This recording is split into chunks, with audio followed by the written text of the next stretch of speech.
Kapayapaan po ang sumainyo, mga minamahal naming mga taga-subaybay at mga tagapakinig.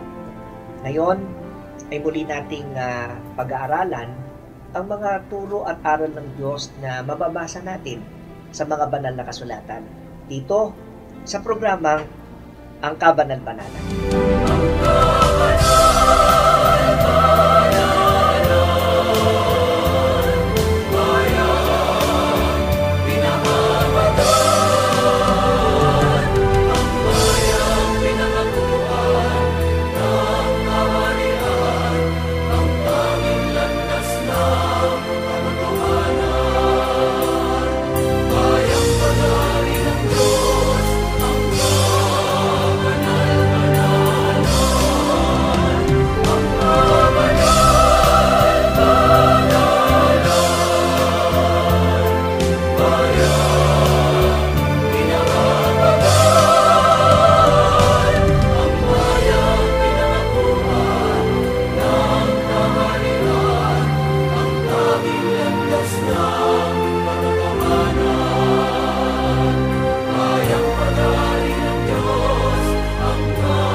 Ngayon ay atin pong makakasama ang ating minamahal na kapatid, ang kapatid na Neraya. Kapayapaan po ang sumainyo, kapatid na Neraya. Kapayapaan din po ang sumainyo, kapatid na Ebiasap, at kapayapaan po sa lahat ng aming mga mahal na taga-subaybay ng palatuntunang ito na Ang Kabanal-Banalan. Mga minamahal naming mga taga-subaybay, marahil ay naranasan natin ang minahal at nagmahal. Pero hindi natin maitatanggi na ang ganitong uri ng damdamin ay hindi nagtatagal. Pero sa paksang ito, mga minamahal naming mga taga-subaybay, ay patutunayan sa atin na pwedeng maranasan ang magmahal at mahalin ng walang hanggan. Kaya po, simulan na po natin ang ating paksa sa mga pagkakataong ito. Ang pamagat po ng ating pag-aaral, tayo'y nagsisiibig sapagkat siya ang unang umibig sa atin. Isang paksa na muli pong magbibigay sa atin ng kaunawaan tungkol sa kahalagahan ng mahalin at kung papaano dapat na magmahal. Sa ating pong pasimulang tanong, ano po yung katotohanan ng buhay na hanggang ngayon ay patuloy na nagagawa ng maraming mga tao? Kapatid na Neraya, ano nga ba itong katotohanan ito na talaga namang nawi-witness po natin every day, di ho ba? At halos karamihan po ng tao ay namumuhay o lumalakad sa ganitong parang pamumuhay. Nakakalungkot mang isipin, pero dahil ito'y totoo, ito po ang nangyayari. Maraming tao nabubuhay pa rin po sa kasalanan o sa paglabag sa mga kalooban ng Diyos. At yan po ay mababasa natin sa Efeso, Kapitulo 2, versikulo 2 hanggang 4. Ang sagot ng Biblia, Efeso Kapitulo 2, versikulo 2 hanggang 4. Na inyong nilakaran ng una, ayon sa lakad ng sanlibutan ito, ayon sa pangulo ng mga kapangyarihan ng hangin, ng espiritu na ngayon ay gumagawa sa mga anak ng pagsuway. Sa gitna ng mga yaon, tayo rin naman, ng ibang panahon ay nangabubuhay sa mga kahalayan ng ating laman, na ating ginagawa ang mga pita ng laman at ng pag-iisip, at tayo nooy katutubong mga anak ng kagalitan, gaya naman ng mga iba. Ngunit ang Diyos, palibhasa'y mayaman sa awa, dahil sa kanyang malaking pag-ibig na kanyang iniibig sa atin. Kapatid na Neraya, kanina po ay ibinangon natin ang tanong na ano nga po ba ang katotohanang nagaganap sa buhay ng mga tao? Hindi lang po sa ating panahon ang maraming tao ay nabubuhay sa pagkakasala. Kahit noon pa man po sa panahon ng mga apostol, katulad ng binasa nating talata na sinasabi ni Apostol Pablo batay sa kanyang observation. Sinabi niya na talagang ang mga tao ay namumuhay sa pagsuway sa kalooban ng Diyos nabubuhay sa mga kahalayan, sa paggawa ng pita ng laman. Kung isusumari po natin ang paraan ng pamumuhay ng tao dahil sa taglay na kahinaan ng laman ay nabubuhay po sa pagkakasala. At ito din po ay nagaganap sa ating panahon ngayon. Yan ang katotohanan ng buhay o nature sa pang-araw-araw na pamumuhay ng tao. Nakapagsasalita ang tao ng masama, nakapag-iisip ng masama at nakagagawa ng kasamaan. At dahil doon, yun po ang pamumuhay sa pagkakasala. Dito po sa talatang ito, ipinakita ang isang masasabi ho nating miserableng buhay, Opo. kapatid na Neraya. Pero ano po naman yung katotohanan? Nasa talata rin po na inyong binasa na kung tuloy-tuloy at hindi nababago na sa paglipas ng panahon ay sa kasaysayan ng buhay ng tao, maraming taong nabubuhay sa kasalanan, pero ang isang magandang balita, ang isang katotohanan ng namamalaging totoo, ang Diyos po ay mayaman sa awa. At bukod sa siya'y mayaman sa awa, napakalaki o napakadakila ng kanyang pag-ibig na iniuukol po sa mga tao sa kabila na ang kalagayan ay nabubuhay sa kasalanan. At yun po ay divine nature ng Diyos na namamalagi siyang nagmamahal sa tao. Bagamat ang tao nagbabago, pero ang Diyos po ay hindi nagbabago ng pagpapadama ng pag-ibig o pagmamahal sa sangkatauhan. At yun yung bagay na napakabuti na maintindihan po at maunawaan natin. Ngayon, ano po ang katulad nating mga tao dahil sa ating patuloy na nagagawa ng mga pagkakasala o kasalanan? Para makita po natin ang katulad o kagaya natin, ay basahin po natin ang sinasabi sa Biblia sa Isaias Kapitulo 64, versikulo 6. Ang sagot ng Biblia ay ating pong mababasa sa Isaias 64:6. Sapagkat kaming lahat ay naging parang marumi, at ang lahat naming katwiran ay naging parang basahang marumi, at nalalantang gaya ng dahon kaming lahat, at tinatangay kami ng aming mga kasamaan na parang hangin. Dito po sa talatang ito, mga mahal naming taga-subaybay, maunawa natin ang pag-iral ng konsensya ng tao. Totoo naman po yan. Pagka tayo nakagagawa ng masama, nakokonsensya tayo. At nakikita natin yung kaliitan ng ating kalagayan dahil sa pagkakasala. At katulad ng mga unang tao, dahil sa pamumuhay sa kasalanan, ano naging tingin nila sa kanilang sarili? Sabi sa talata, para kaming marumi. Para kaming basahang marumi. So yun po talaga.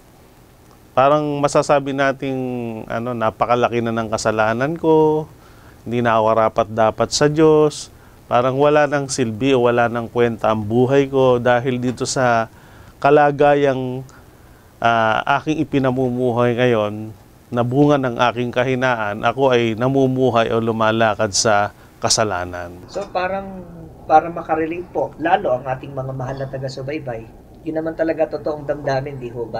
Lalo na yung mga miyembro ng pamilya, talagang alam nila sa sarili nila, naging sakit sila ng ulo, kasala sila sa tatay nila, sa nanay nila, sa mga kapatid nila. Kaya ang desisyon na lang, kapatid na ni Raya, umalis lumayas kasi alam na nilang hindi sila deserving pa para sa pagmamahal ng kanilang pamilya. So, alam nila na hindi na talaga deserving pa sila para sa kanilang pamilya. Pero, saan pa nga ba natin pwedeng maitulad ng ganitong kalagayan, kapatid na ni Raya? Pagka sinabi pong parang basahang marumi, karaniwan, pag basahan na, marumi pa, tinatapo na lang yun. Nagiging walang halaga o silbi ang tao kapag ka ganon. Pero, ang magandang balita, dahil ang Diyos nga po ay mayaman sa awa, dahil ang Diyos ay malaki ang pag-ibig, kahit na ang tao ay parang naging walang halaga, pero dahil sa laki ng pag-ibig ng Diyos, nananatiling mahalaga pa rin tayo sa Kanya. Sabi nga sa Biblia, ang tao parang tubig na nabuo sa lupa o natapon sa lupa.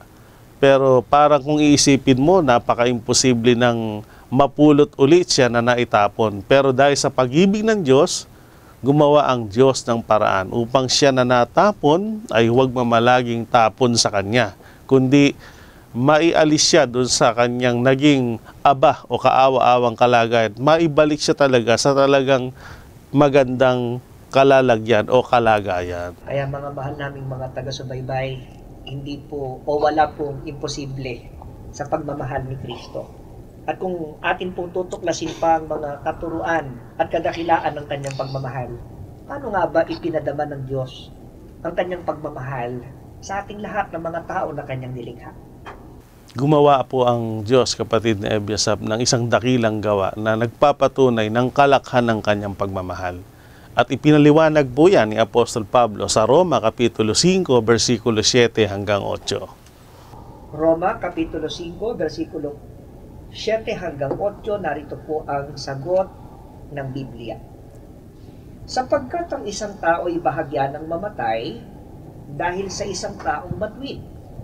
Bagamat dahil sa isang taong mabuti, marahil ay may mangangahas mamatay.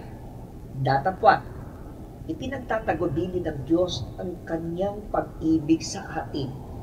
Nang tayo mga makasalanan pa, si Kristo ay namatay dahil sa atin. Maliwanag po yan, mga mahal naming taga-subaybay.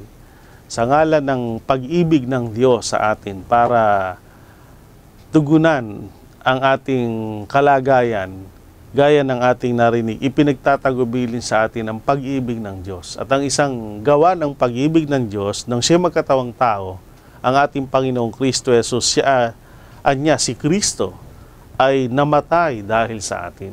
Ang ibig sabihin po nun, na si Kristo ay namatay para sa atin nung tayo nasa kalagayang makasalanan pa, kasing kahulugan po yun ng salitang tinubos niya tayo doon sa kalagayang pagiging makasalanan. Dahil kung mamamalagi po, kapatid na Ebiasap, ng mga tao sa pagiging makasalanang paraan ng pamumuhay, kahit po sa batas ng tao, pinaparusahan yung napatunayang magkasala. So makatwid po, darating ang panahon na yung kasalanan ng tao maghahatid sa tao sa kaparusahan o sa kapahamakan. Pero sapagkat mahal nga po tayo ng Diyos, yung magiging dahilan para tayo mapahamak o maparusahan, ginawa niya ng paraan. Inako niya na yung kasalanang para sana sa tao o kaparusahang para sa tao sa pamamagitan ng pagbibigay niya ng kanyang sarili o gawang pagtubos sa ngalan ng pag-ibig sa mga tao. Kaya sa halip na ang mga taong maparusahan, siya po ang tumanggap ng parusa dahil inako niya nga.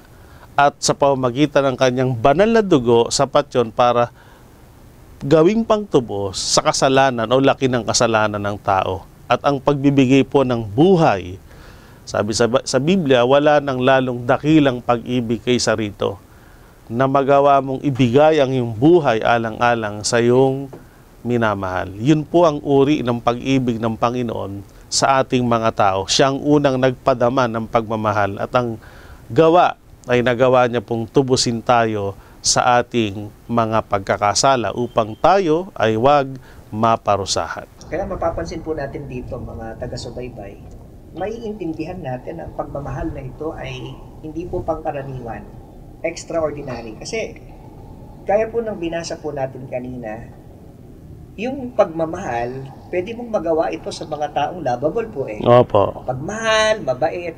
Pero, yung uri ng pagpapakita po ng pagmamahal ng Diyos ay para doon sa mga makasalanan na katulad ho natin. Opo.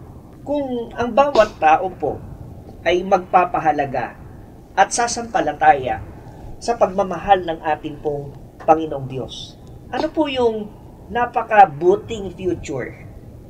Ano po yung napakabuting kalagayan o kapalaran na ibibigay ng Diyos sa kanila? Ang pagsampalataya po at pagtanggap sa pag-ibig ng Diyos, ito magiging daan para magkaroon ng pagbabago ang ating kalagayan o mababago ang ating kalagayan sa buhay. Gaya ng sinasabi ni Apostol Pablo sa mga unang taong tumanggap at sumampalataya sa pag-ibig ng Diyos sa Efeso Kapitulo 2, versikulo 19. Efeso Kapitulo 2, versikulo 19. Kaya nga hindi na kayo mga taga-ibang lupa at mga manglalakbay, kundi kayo'y mga kababayan na kasama ng mga banal at sambahayan ng Diyos. Napakaliwanag po, mga mahal naming taga-subaybay, ang kapahayagang ito mula kay Apostol Pablo. Yung mga unang tao na nakadama ng pag-ibig ng Diyos at bunga ng pagkadama sa pag-ibig ng Diyos ay sinampalatayanan at tinanggap nila ito sa kanilang buhay. Ang naging pagbabago, hindi na anya kayo mga taga-ibang lupa at manglalakbay. Kayo anya ay kasama na ng mga banal at kayo ay kabilang na sa sambahayan ng Diyos. Ang ibig sabihin po nito, gagawin kanya na parte ng kanyang pamilya o sambahayan. Ito ang pagbabago na magaganap. Mapapabilang tayo sa pamilya o sambahayan ng ating Diyos ng pag-ibig. Kung tayo po ay maging parte na ng pamilya ng Diyos, ano po ang magiging bunga nito sa mga nakadama ng kanyang pag-ibig o nakaranas ng kanyang pag-ibig? Makapagsasalita po tayo ng mga sinalita mula sa kalooban na sinabi mismo ng mga unang napabilang sa bahay ng Diyos. Ano nga po ba itong mga salitang ito? Basahin niyo po sa Unang Juan, Kapitulo 4, versikulo 19. Unang Juan, Kapitulo 4, versikulo 19. Tayo'y nagsisiibig sapagkat siya'y unang umibig sa atin. Ayan, masasabi na po natin ang kapahayagang ito katulad ng na-experience o naranasan ng mga unang taong nakadama ng pag-ibig ng Diyos dahil napabilang sila sa bahay ng Diyos ng pag-ibig. Ano ang kanilang sabi? Sa pangunguna ni Apostol Juan, tayo anya ngayon nagsisiibig sapagkat siya o ang Diyos ang unang umibig sa atin. Ang ibig sabihin po nito, hindi natin sana mararanasang umibig kung hindi tayo nakadama ng pag-ibig. Yan ang bumago ng paraan ng ating pamumuhay. Kaya marunong na tayo ngayong magmahal, marunong na tayong magpadama ng pag-ibig, bunga po yun na naranasan nating ang Diyos ang unang nagmahal, ang Diyos ang unang umibig sa atin sa loob ng kanyang sambahayan. At itinuring niya tayo na kanyang mga minamahal na mga anak sa loob ng kanyang sambahayan. So yung kapalaran, kapatid, na ni Raya, na nararanasan po ng ibang mga tao na parang hindi siya karapat-dapat, at iba pa, gaya ng kanina po ay atin ang nabanggit, unti-unting tinutuldukan ng Panginoon ang ganong kalagayan dahil sila man ay nakaramdam na rin ng tunay na pag-ibig. Kaya ano po ang pangunahing pag-ibig na matututunan ng mga nakaranas ng pag-ibig ng ating Panginoong Diyos? Ito po yung tungkol sa pag ikaw ay nakadama ng pag-ibig ng Diyos, matututo ka na rin umibig sa Diyos. At inilarawan po yan sa Biblia kung gaano kaganda na matutunan nating mahalin natin ang Diyos. Pakibasa niyo po ang Marcos 12:29 hanggang 30. Narito po ang sagot ng Biblia sa Marcos Kapitulo 12, versikulo 29 hanggang 30. Sumagot si Jesus, ang Pangulo ay, pakinggan mo o Israel, ang Panginoon nating Diyos, ang Panginoon ay iisa. At iibigin mo ang Panginoon mong Diyos ng buong puso mo, at ng buong kaluluwa mo, at ng buong pag-iisip mo, at ng buong lakas mo.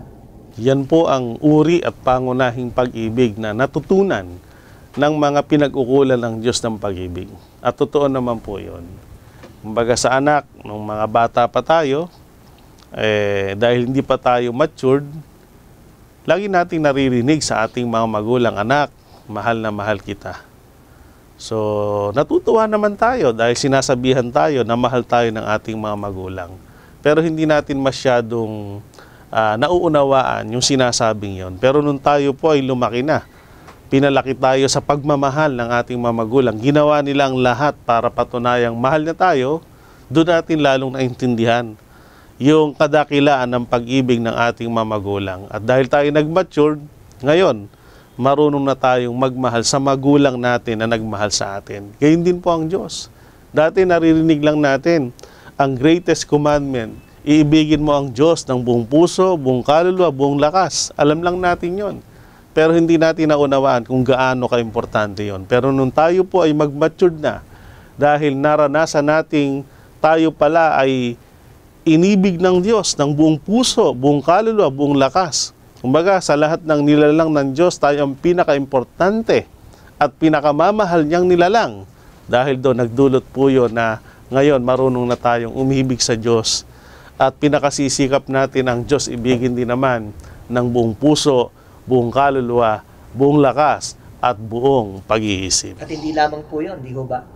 Ang Panginoon, para yung pagmamahal naman natin, maibigay natin sa Kanya, ay meron siyang tiyak na paraan or may specific na paraan para po ma-practice po natin o meron po tayong magkaroon po tayo ng object o pag-uukulan ng pagmamahal na yon para mapatunayan natin na totoong nagmamahal tayo sa Diyos. At paano nga po ba mapapatunayan ang pagmamahal na yon sa Panginoon para hindi po tayo mahulog dun sa mahal ka namin, Panginoon, ng buong puso, buong kaluluwa. Sa madaling sabi, wag po tayo mahulog sa salita lamang. Opo. Binigyan niya po tayo ng kapatid na pag-uukulan ng pag-ibig at ng kapwa-tao na pagpapadamahan ng pagmamahal. Gaya ng mababasa natin sa unang Juan 4:20 hanggang 21. Narito po ang sagot ng Biblia sa unang Juan 4:20 hanggang 21. Kung sinasabi ng sino man, ako'y umiibig sa Diyos at napopuot sa kanyang kapatid, ay sinungaling.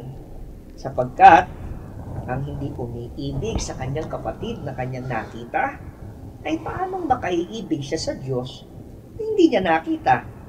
At ang utos na itong mula sa kanya ay nasa atin, na ang umiibig sa Diyos ay dapat umibig sa kanyang kapatid. Yeah, napakabuti po ng Diyos. Binigyan niya tayo ng mga kapatid sa pananampalataya at binigyan niya tayo ng mga kapwa-tao na nakakasalamuhan natin sa mundong ito at sa loob ng kanyang bahay, na bahay ng Diyos ng pag-ibig. At sa pamamagitan po ng ating mga kapatid, sa pamamagitan ng ating kapwa-tao, sila po yung naging object para maipadama natin ang pag-ibig natin sa Panginoon. Sapagkat sinabi ng Panginoon, kung talagang mahal mo ko, dapat talagang mahalin mo ang kapatid mo. Kung talagang iniibig mo ako, ibigin mo ang kapwa mo gaya ng pag-ibig mo sa sarili mo. Kaya ang ating kapwa-tao, ang ating mga kapatid sa church o kapatid sa pananampalataya, sila'y kaloob ng Diyos para lalo nating mapatunayan sa Diyos na iniibig natin siya. Ang sarap po sa pakiramdam, no, mga mahal naming taga-subaybay, na binigyan tayo ng Diyos ng oportunidad, ng opportunity para ma-prove natin yung ating pagmamahal sa Kanya. Opo, hindi natin siya nakikita, pero binigyan tayo ng mga kapwang nakikita para pagpadamahan natin ng pag-ibig na katulad ng naranasan natin sa Kanya. Kaya naman, gaano po kahalaga kapag ang pag-iibigang ito ay atin pong patuloy na itinataguyod, patuloy po nating pinagsasanayang magawa o mai-apply sa isa't isa sa ating mga kapatid at sa kapwa-tao. Napakahalaga po nito. Ito ang maghahayag na tayo po talaga ay kabilang sa pamilya ng Diyos. Gaya ng ating mababasa sa Juan, Kapitulo 13, versikulo 34 hanggang 35. Juan, Kapitulo 13, versikulo 34 hanggang 35. Isang bagong utos ang sa inyo ibinibigay ko, kayo mga ibigan sa isa't isa. Na kung paanong inibig ko kayo, ay mga ibigan naman kayo sa isa't isa. Sa ganito'y makikilala ng lahat ng mga tao na kayo ay aking mga alagad kung kayo'y may pag-ibig sa isa't isa. Yan po mga mahal naming taga-subaybay. Hindi man nating sabihin na tayo ay mga alagad ng Diyos, tayo ay kabilang sa pamilya ng Diyos, mga anak ng Diyos. Subalit, ang mga tao na po na nakakasaksi sa paraan ng ating pamumuhay na marunong tayong umibig sa Diyos, marunong tayong umibig sa kapatid, marunong tayong umibig sa kapwa-tao na ating nakakasalamuha, yung pag-ibig na yon, yun ay isang malakas na sigaw at magpapatunay na tayo talaga ay kabilang sa pamilya ng ating Panginoong Diyos. Yun ang ating tunay na pagkakakilanlan.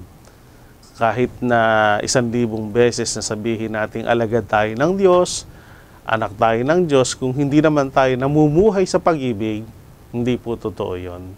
Pero hindi man tayo nagsasalita na tayo alagad ng Diyos, mga anak ng Diyos, pero ipinapakita natin sa gawa na tayo marunong magmahal sa kapwa, marunong tayong umibig sa kapatid, at tayo po ay mapagmahal sa Diyos. Yan po ang magtatanghal ng pagiging tunay na alagad, pagiging tunay na anak, o pagiging tunay na kabilang sa pamilya ng Diyos. At sa aral na ito, dito po namin kayo hinihikayat na tayo magsama-sama na makapamuhay sa pag-ibig upang sa isang panahon, masabi rin natin tayo ngayon ay nagsisiibig sapagkat ang Diyos ang unang sa atin ay umibig. Ipagpala sa atin ang mahalagang pag-aaral na ito ngayon at magpakailanman. At muli inaanyahan ko po na tayo magpasalamat sa Diyos sa pamamagitan ng isang panalangin.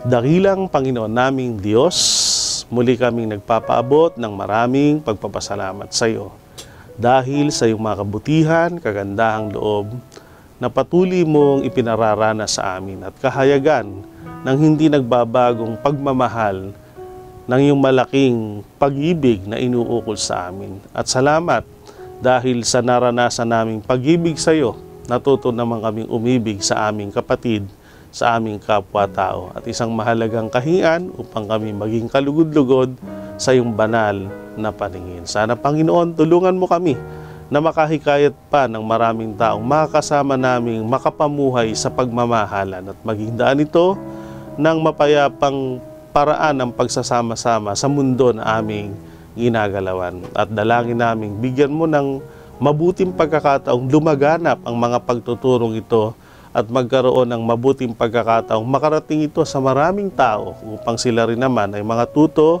na umibig sa iyo sapagkat ikaw ang unang umiibig sa aming lahat. Ito ang aming dalangin, kalaki pang maraming pagpapasalamat sa ngalan mong Diyos, Kristo Jesus, naming dakilang tagapagligtas. Amen.